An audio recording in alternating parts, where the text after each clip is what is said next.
কাল আনুষ্ঠানিকভাবে উদ্বোধন হচ্ছে যমুনা রেল সেতু। যমুনা নদীর ওপর নির্মিত দেশের দীর্ঘতম রেলওয়ে সেতু পার হতে লাগবে সর্বোচ্চ 5 মিনিট, যা ট্রেন চলাচলের গতি বাড়াবে। উত্তরাঞ্চল সহ দেশের যোগাযোগ, বাণিজ্য ও অর্থনীতিতে যোগ করবে নতুন মাত্রা। এই ঈদে জামা জুতো অ্যাক্সেসরিজের ডিসকাউন্ট।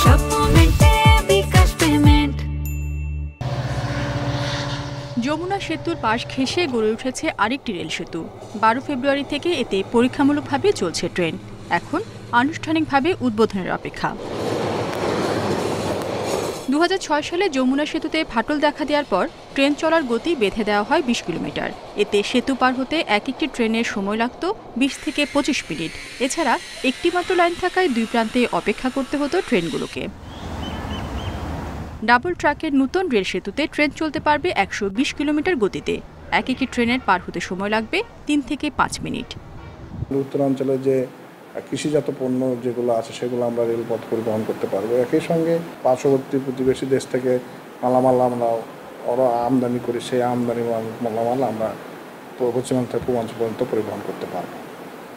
সেই পার্সপেক্টিভে এই বাংলাদেশের অর্থনৈতিক কর্মকাণ্ডে এই সেতু বিরাট একটা ভূমিকা রাখবে। সেতুতে ডাবল ট্র্যাক থাকলেও দুই প্রান্তে সিঙ্গেল ট্র্যাকের কারণে অত্যাধুনিক এই সেতুর সুফল এখনই পুরোপুরি পাওয়া যাচ্ছে না।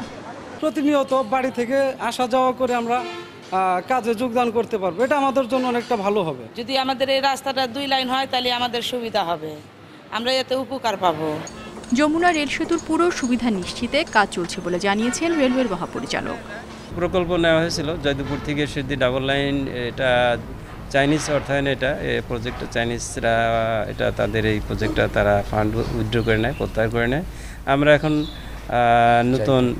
নতুন অর্থায়নের আমরা খোঁজ করছি। যমুনা রেল সেতু হয়ে চলা ট্রেনের আসন ভেদে ভাড়া বাড়বে 45 থেকে 160 টাকা পর্যন্ত। কার্যকর হবে 19 মার্চ থেকে। Independent news.